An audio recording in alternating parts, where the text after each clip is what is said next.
सूर्यदेव 15 जनवरी 2024 को अपना राशि परिवर्तन करने जा रहे हैं। तो सूर्य के इस राशि परिवर्तन का प्रभाव कन्या लग्न या कन्या राशि वालों पर किस प्रकार से पड़ने वाला है, आज इस वीडियो में हम बताएंगे। लेकिन उससे पहले आपको जानकारी दे देते हैं मकर संक्रांति के विषय में। जी हाँ, सूर्यदेव जब मकर राशि में प्रवेश करते हैं तब मकर संक्रांति मनाई जाती है और इस शुभ समय को उत्तरायण काल भी माना जाता है। साल 2024 में सूर्यदेव मकर राशि में 14 जनवरी 2024 की मध्य रात्रि के बाद 2:32 पर ये धनु राशि से निकलकर और मकर राशि में प्रवेश करेंगे, है ना। तो 15 जनवरी 2024 को ही मकर संक्रांति इस बार मनाई जाएगी। शुभ समय 15 जनवरी सुबह से लेकर सूर्यास्त तक आप मकर संक्रांति का पर्व मना सकते हैं। इस बार 15 जनवरी को मकर संक्रांति इसलिए पड़ रही है क्योंकि प्रत्येक साल सूर्य की जो गति होती है उसके परिवर्तन के कारण, हर साल तो हम लोग 14 जनवरी को ही मनाते हैं, लेकिन इस वर्ष इनकी गति के कारण सूर्य देव का जो परिवर्तन हो रहा है, राशि परिवर्तन हो रहा है, वह 14 तारीख की मध्य रात्रि के बाद हो रहा है। इसलिए हम इसे 15 तारीख को मनाएंगे, है ना। सूर्योदय 15 तारीख के बाद ही हम मना पाएंगे, ठीक है।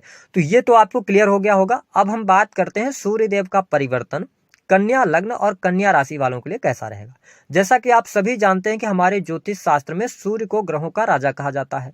सूर्य को आत्मा, पिता, मान सम्मान, सरकारी क्षेत्र, राजनीतिक क्षेत्र, पद प्रतिष्ठा, यश, कीर्ति, है ना, हमारे शरीर में पाए जाने वाली हड्डियां, आत्मविश्वास, इन सभी चीजों का कारकत्व प्राप्त है। तो सूर्यदेव जब अपने मित्र की राशि से निकलकर और शत्रु की राशि यानी कि मकर राशि में गोचर करेंगे, तो आइए जानते हैं कि आपके लिए किस प्रकार से प्रभाव देंगे। तो देखिए, कन्या लग्न और कन्या राशि वालों के लिए सूर्यदेव 12वें भाव के स्वामी होकर आपके पंचम भाव में गोचर करने जा रहे हैं। इस गोचर का शुभ प्रभाव आपको अवश्य देखने को मिलेगा। हालांकि 12वें के स्वामी होकर पंचम भाव में आए हैं तो यह समय कन्या राशि वालों के जीवन में कुछ चेंजेस को भी दर्शा रहा है। विशेष तौर पर यदि आप विद्यार्थी हैं तो आपकी पढ़ाई लिखाई इस गोचर अवधि के दौरान अच्छी रहने वाली है। साथ ही आपका कॉन्फिडेंस लेवल भी अच्छा रहेगा और पढ़ाई में आपका मन भी लगेगा। आप किसी नई पढ़ाई की तरफ जाना चाहते हैं तो यह गोचर आपके लिए अच्छा साबित होगा। साथ ही अगर देखा जाए तो 12वें भाव के स्वामी होकर पंचम भाव में आए हैं तो आप यदि प्रयास कर रहे हैं, आप बाहर जाकर पढ़ाई करना चाहते हैं, विदेश जाना चाहते हैं, कहीं पर एडमिशन लेना चाहते हैं, तो यह समय अवधि आपके लिए अनुकूल साबित होने जा रही है। पंचम भाव में सूर्यदेव के आने की वजह से इस एक महीने के गोचर अवधि में आप देख पाएंगे कि आप अपने संतान को लेकर बहुत ज्यादा सोच विचार करेंगे। 12वें के स्वामी होकर पंचम भाव में आए हैं तो संतान की हेल्थ को लेकर थोड़ा कॉन्शियस रहिएगा। उनकी हेल्थ पर कोई ना कोई समस्या आ सकती है या संतान के स्वास्थ्य पर खर्च हो सकता है। हालांकि यदि हम आपके काम कारोबार की बात करें, यदि आप बिजनेस व्यापार कर रहे हैं तो धीरे धीरे करके अब स्थितियां आपके लिए सुधरती हुई नजर आएंगी।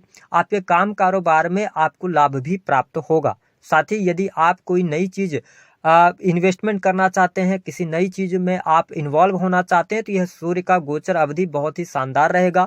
इसके साथ में अगर आप बिजनेस पार्टनरशिप वगैरह में करना चाहते हैं तो समय अनुकूल आपके लिए नहीं रहेगा। इंडिविजुअल बिजनेस कर रहे हैं तो आपको बहुत अच्छे परिणाम देखने को मिलेंगे। निसंदेह यदि देखा जाए तो पारिवारिक जीवन कन्या लग्न और कन्या राशि वालों के लिए 15 जनवरी से लेकर 14 फरवरी 2024 तक काफी अच्छा रहने वाला है। परिवार के लोगों का सहयोग मिलेगा। परिवार के सदस्यों का रुका हुआ काम पूर्ण होगा।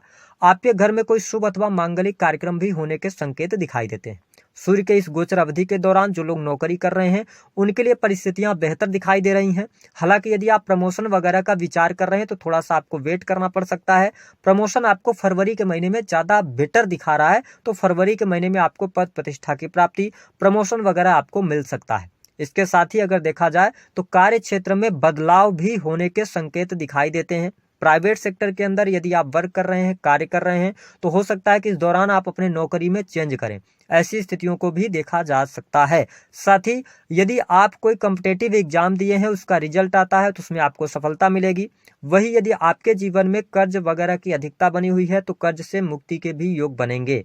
कहीं ना कहीं से आपके लिए यहाँ पर आप सर्विस प्रोवाइडिंग के कार्यों से जुड़े हुए हैं या आपका कोई भी ऐसा कार्य है जो कि विदेश से जुड़ा हुआ है तो विदेशी भूमि से लाभ प्राप्त करने में आप सफल हो जाएंगे, है ना। और इसके साथ साथ खर्चे हालांकि इस महीने बढ़े रहेंगे। खर्चे हो सकते हैं, लेकिन चीजें आपके लिए बेहतर हैं। सूर्य देव की जो 7वीं दृष्टि है वो कर्क राशि पर पड़ रही है, चंद्रमा की राशि पर पड़ रही है। तो इस एक महीने को यानी कि साल 2024 की शुरुआत से अगर हम बात करें, 15 जनवरी से लेकर 14 फरवरी का जो टाइम होगा, उसमें आप अपनी इनकम को बढ़ाने के लिए प्रयास करेंगे। कुछ नई चीजें भी आप सीखने वाले हैं। साथ ही आपके लिए धन की स्थिति बेहतर रहेगी, धन लाभ आपके लिए अच्छा होगा। आकस्मिक धन लाभ के भी आपके लिए बहुत ही अच्छे योग बनेंगे। वाणिज्य कंसल्टेंसी से जुड़े कार्यों में भी आपको सफलता प्राप्त होगी। वही स्वास्थ्य के लिहाज से यदि देखा जाए तो आपके परिवार में या आपके ऊपर कोई बहुत बड़ा स्वास्थ्य संबंधी दिक्कत दिखाई नहीं देगी। परिस्थितियां आपके लिए बहुत ही बेहतर रहेंगी। पंचम भाव के अंदर सूर्य देव के आने की वजह से जो लोग प्रेम संबंधों में हैं, आप अपने पार्टनर के प्रति समर्पित होते नजर आएंगे। पार्टनर के साथ में आप क्वालिटी टाइम भी स्पेंड कर सकते हैं। पार्टनर के करियर से जुड़ी हुई कोई खुशखबरी आपको प्राप्त होगी। इसके साथ में एक बात का ध्यान रखें कि सूर्यदेव 12वें के स्वामी होकर पंचम में आए हैं, तो शक करने की भावना से आपको बचना चाहिए, अन्यथा छोटी मोटे लड़ाई झगड़े वाद विवाद की स्थितियां बन सकती हैं। तो कुल मिलाकर अगर देखा जाए तो कन्या लग्न या कन्या राशि वालों के लिए सूर्य का यह गोचर काफी शानदार रहने वाला है। आपके जीवन में कुछ बड़े परिवर्तन होंगे, नई अपॉर्चुनिटीज मिलने जा रही हैं, और जिस भी कार्य को आप कर रहे हैं, जो आपकी परेशानियां चल रही हैं, उन परेशानियों से धीरे धीरे करके आप बाहर अवश्य निकलेंगे। यदि आप भूमि भवन वाहन से संबंधित कोई कार्य करना चाहते हैं तो आपके लिए समय अनुकूल है, आपको अच्छे परिणाम अवश्य प्राप्त होंगे। तो दी गई जानकारी पसंद आई है तो वीडियो को लाइक कर दें, चैनल को सब्सक्राइब करें, जितना हो सके शेयर करना ना भूलें। तब तक के लिए आप सभी का बहुत बहुत धन्यवाद।